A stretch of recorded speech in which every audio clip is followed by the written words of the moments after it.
Quería tomarme el tiempo de hacer este pequeño video para comentarles un poco acerca de cómo se vivió el día de la elección hoy aquí en la ciudad de Seattle, en el estado de Washington.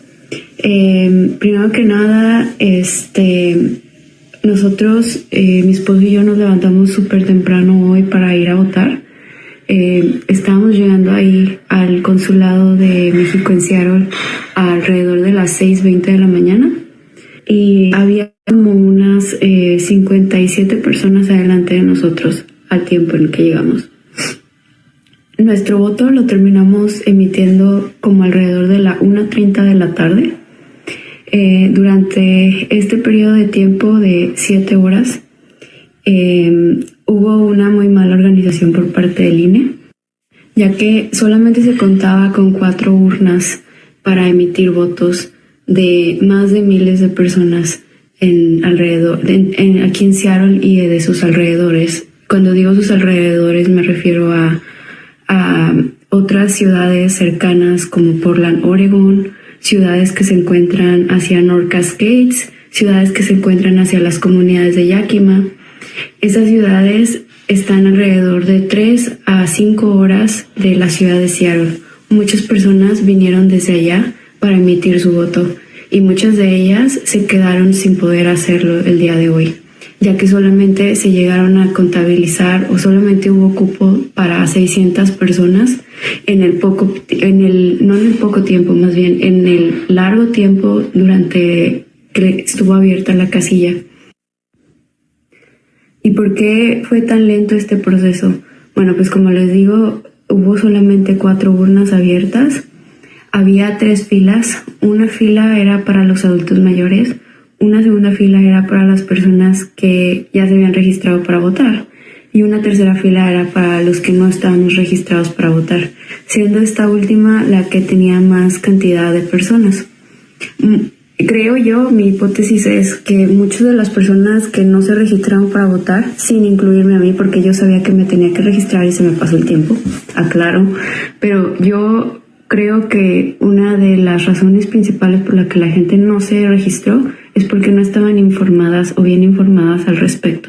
Faltó mucha difusión por parte del INE en ese aspecto, porque había gente que no sabía que había gente que se había registrado previamente y cosas por el estilo.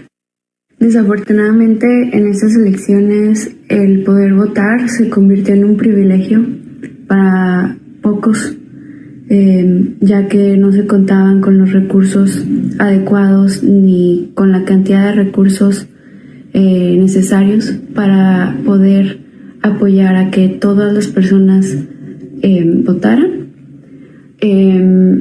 independientemente de que si se registraron o no se registraron. Debió de haberse al menos habilitado la cantidad de las 1,500 boletas que decían que se tenían en el consulado de aquí de Seattle, y al final de cuentas solamente se emitieron 600 votos entre todos. La verdad, al principio del día me sentía como muy emocionada por ser parte como de la historia del día de hoy, porque pues como todos sabemos es muy eminente que vamos a tener una mujer presidenta, sea quien sea, pero va a ser mujer, y eso me emocionaba mucho, poder ir y votar y ser parte de ese cambio.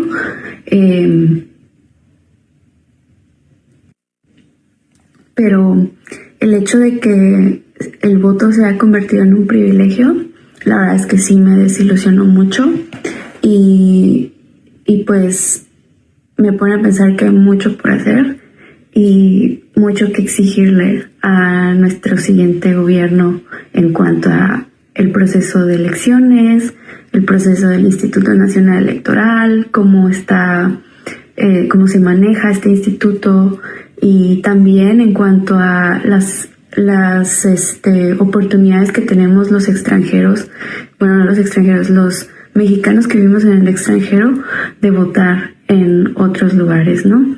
Hay muchas personas que son migrantes, que llegaron aquí no de la manera más agradable y que quieren ejercer su voto. y se los estamos impidiendo. Bueno, pues muy interesante lo que nos plantea desde Seattle, Washington, María del Rosario Almaguer.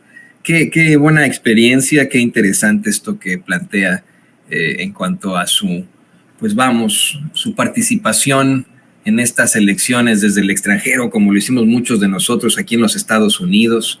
También qué bueno que denuncie la pésima organización del Instituto Nacional Electoral en los 20 consulados que se seleccionaron y a los que mandaron algunas boletas para las personas que no se pudieron registrar, provocando mucho descontento. Fíjese, todavía no nos ha tocado pasárselo, pero hay una voz del pueblo y también lo han estado exhibiendo en otros sitios, el momento en el que un señor hasta se pone a llorar porque no alcanzó a votar en estas elecciones después del esfuerzo que hizo, de lo mucho que viajó desde el lugar en el que radica aquí en los Estados Unidos hacia, el consulado que le correspondía. Solamente dispusieron de 20 consulados en toda la Unión Americana, cuando tenemos 52, y quedaron absolutamente rebasados. Pero ¿sabe qué? Con la conformación que está teniendo en estos momentos el Congreso, tanto la Cámara de Diputados como la Cámara de Senadores, podremos exigir ese plan C. De hecho, miren, ya está conectado con nosotros el diputado